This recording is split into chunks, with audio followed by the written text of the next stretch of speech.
Hi everyone, Kate here, and today I'm going to be showing you how to make a 1920s style eyeshadow.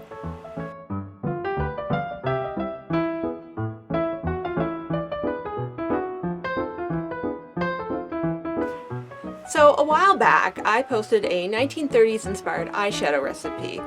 I was working towards getting more makeup to give myself a more historically accurate look when doing some of my YouTube videos, and I really felt that need for a proper historical eyeshadow. Now at that time I was unable to find an actual historical recipe, so I just took a modern recipe and adapted it to sort of look historical. But a few months later, I found it. I found an authentic cream eyeshadow recipe from 1919. Now able to make all my 1920s eyeshadow dreams come true, with a few modifications. Let's take a look at the original recipe. We have zinc oxide, Saracen, beeswax, petroleum jelly, and color. So in order to actually recreate this recipe, I've actually had to make two modifications. First off is Saracen. Saracen is a naturally occurring paraffin wax and is commonly used as a beeswax substitute. Now, Saracen's not really a product that I'm familiar with, and none of the home beauty DIY stores carry it. I can't get it anyways, so I've decided that just substituting it with more beeswax is as close to the original recipe as I'm going to get, and as it's a substitute for beeswax anyway, I figure that modification shouldn't change the recipe too much. The other thing that I've needed to change is the petroleum jelly. Now this is a personal thing, but petroleum jelly does not agree with my skin. I always have some sort of bad reaction to it every time I've tried to use a product that either contains it or is just basically petroleum jelly. Instead, I've opted to use a mixture of almond oil and beeswax. I very carefully formulated this so that the amount of almond oil and wax gives a final texture and a feel very similar to actual petroleum jelly. I don't think this changes the recipe too much in terms of the performance or the feel of the product, so I'm perfectly happy doing this. I'll put the modified recipe below with the petroleum jelly if you would prefer to use that.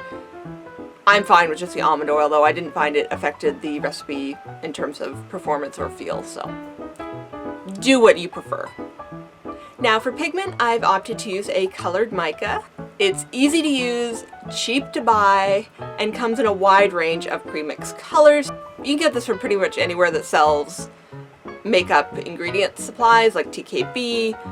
Windy Point is a good one in Canada, Voyager Soap and Candle. I'll link below some places where you can source it if you're not sure where to go. Mineral pigments such as oxides and ultramarines that are approved for eye use would also be a good substitute in this recipe if you prefer to use those instead. Okay, let's get started. Now for this recipe, you will need a scale that measures to at least 0.1 of a gram. So we're going to start by measuring out 2.3 grams of beeswax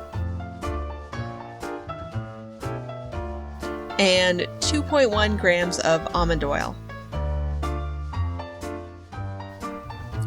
Melt these two together either on a double boiler, or you can cheat and use the microwave.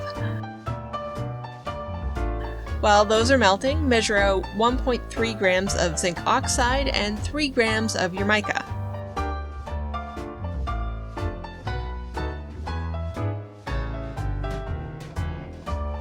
Mix these together thoroughly and then add them to the melted oil and wax.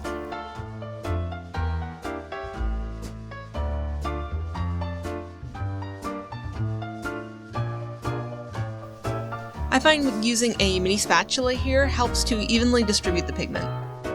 Don't forget to work quickly, as the beeswax will begin to firm up and stiffen the eyeshadow fairly quickly.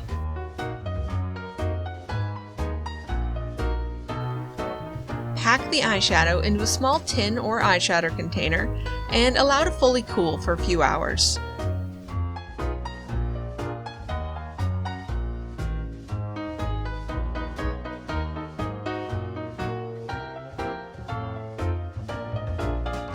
And that's it! Your cream shadow is now ready to use.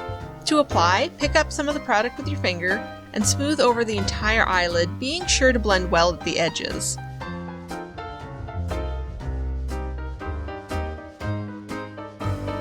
You can use a bit of sheer powder over top of the shadow. This will help it stay put throughout the day and prevent creasing. So compared to my first attempt, this recipe is actually fairly similar. I didn't find a major difference in terms of the texture or the performance of the product. The only real difference is that this more historically accurate one is a little more heavily pigmented. This doesn't actually give a more pigmented eye, it just means you can use less product when you're applying it, which is kind of nice. Please let me know down in the comments if there's any other historical makeup products or beauty products you'd like to see me try and create. Thank you for watching. Please don't forget to comment, like, subscribe if you want to, and I will see you guys next time. Bye!